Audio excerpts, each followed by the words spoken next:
Frères et sœurs, quand vous voyez un homme qui réussit sa vie, quand je parle de réussite, je ne parle pas d'avoir du succès. Parce qu'on peut avoir du succès et échouer sa vie. Mais lorsqu'on a la réussite est toujours liée au plan de Dieu et à la volonté de Dieu pour la vie d'un homme. C'est pourquoi dans la réussite, il peut avoir l'échec. Parce que ce sont les échecs plus les succès qui établissent la réussite. Donc avoir des succès, c'est bon, mais ce n'est pas l'essentiel. Réussir sa vie nécessitera pour vous que vous puissiez comprendre les voies de Dieu. Il dit, mes voies ne sont pas vos voies et mes voies sont élevées au-dessus de vos voies. Un homme qui réussit et qui va réussir est un homme qui privilégie donc les pensées de Dieu, les voies de Dieu et la volonté parfaite de Dieu. Le problème aujourd'hui, c'est que nos églises sont devenues des églises où, sincèrement, la volonté de Dieu n'est plus ce qui importe. On a envie de faire les choses comme on veut, comme on pense, comme on les croit, comme on les voit. Chacun a son point de vue. Cette affaire n'est pas une affaire de point de vue.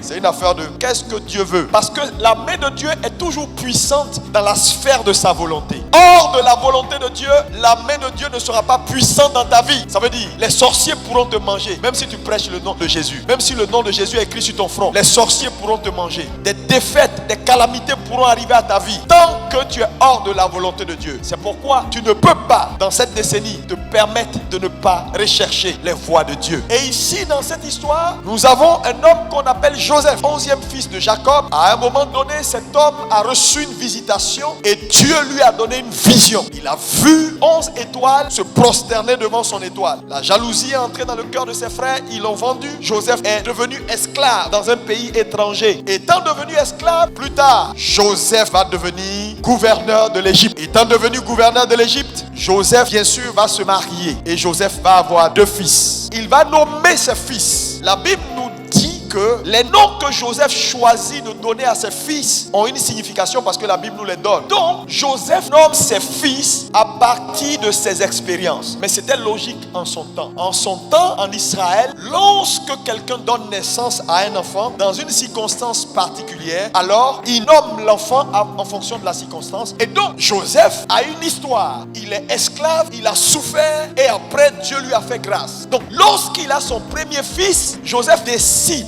donc de l'appeler l'Éternel m'a délivré de mes afflictions et de mes peines. Et il nomme donc le premier fils Manassé. Donc pour Joseph, Manassé, à chaque fois qu'il dit Manassé, il se souvient que la main de l'Éternel m'a délivré de mes peines, m'a délivré de mes douleurs passées. Ensuite, plus tard, quand il a le deuxième fils, il nomme le deuxième fils de sa nouvelle expérience. Il est devenu gouverneur. Il dit maintenant, je te nomme concernant son deuxième fils, Ephraïm. Ephraïm qui veut dire, l'Éternel m'a rendu fécond. Il m'a béni dans un pays étranger. Maintenant, plus tard, Joseph décide d'envoyer ses 2 fils vers son père pour que le père les bénisse. Et donc, arrivé vers son père, comme dans la coutume juive, le plus grand est béni par la droite, parce que c'était la droite qui bénissait. Alors Joseph va positionner Manassé, qui est le plus grand, à la droite de Jacob, et positionner Ephraïm ou à la gauche. Donc Joseph vient vers son père. Et qu'est-ce qu'il fait? Il met le plus grand à la droite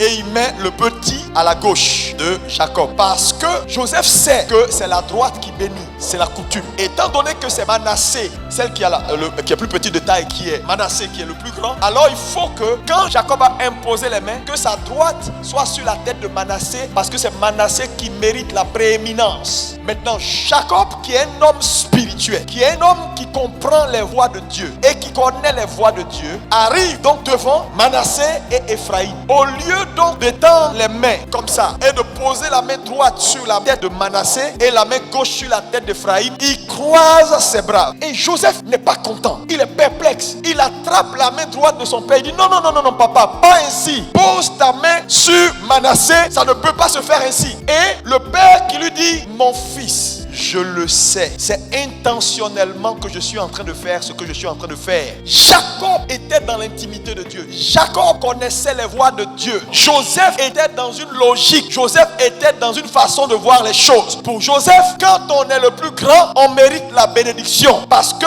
dans la coutume, dans la tradition, c'est comme ça. Mes frères et sœurs, souvent, Dieu est capable de passer ou d'outrepasser ce qui est conventionnel, ce qui est coutumier pour te bénir. Je ne sais pas, dans ton environnement, quelles sont les coutumes, quelles sont les lois qui ont été préétablies. Mais je connais le Dieu que je sers. C'est un Dieu qui brise le protocole. Dieu va briser le protocole pour te bénir au nom de Jésus. Frères et sœurs, il était établi. C'est clair, c'est net, c'est arrêté. Depuis la coutume juive jusqu'à Joseph, le gouverneur et le tout-puissant d'Égypte. Celui qui mérite la bénédiction, c'est Manassé. Mais lorsque Jacob arrive, Dieu lui dit, ça c'est ce que les hommes voulaient. Mais moi ce que je veux, Ephraïm est celui qui doit porter la bénédiction. Là où les hommes t'ont disqualifié, Dieu t'a choisi. Là où les hommes t'ont écarté, Dieu t'a choisi. Reçois la grâce de Dieu au nom de Jésus.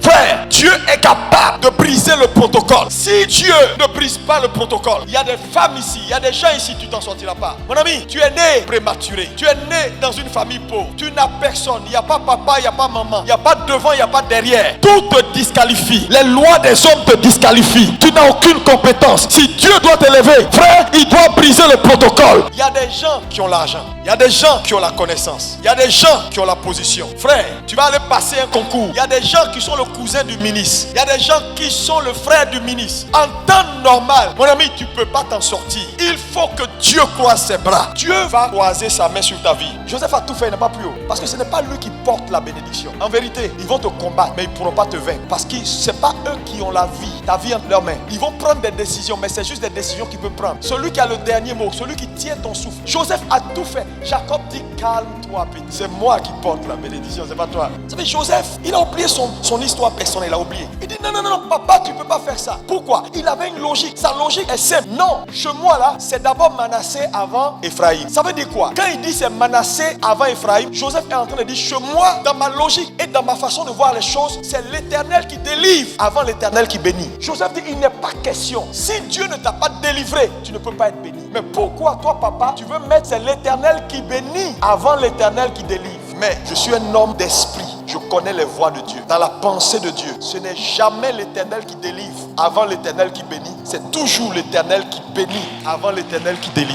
Et cette logique-là, elle demeure jusqu'à aujourd'hui. Ceux qui sont dans la logique de Joseph, Manassé avant Ephraïm. Et ceux qui sont dans la logique de Jacob, Ephraïm avant Manassé. Ça demeure dans l'église. Ceux qui pensent et qui croient que la délivrance d'abord, avant la prospérité, avant la fécondité. Joseph a oublié son histoire. Que lorsqu'il est allé en esclavage et qu'il s'est retrouvé chez Potiphar, Dieu n'a pas eu besoin de le délivrer avant de le bénir. Dieu l'a béni avant de le délivrer. Qu'est-ce que je veux dire à quelqu'un? Frère, Dieu a ses voies. Mais entre ces deux courants, ces deux tendances, quelle est la tendance que nous on doit accepter? C'est la tendance de Jacob, celle qui vient du cœur de Dieu. En réalité, c'est la bonne. Dieu fait toujours. Dieu va te faire expérimenter Ephraïm avant Manassé. Il ne te fera jamais expérimenter Manassé avant Ephraïm.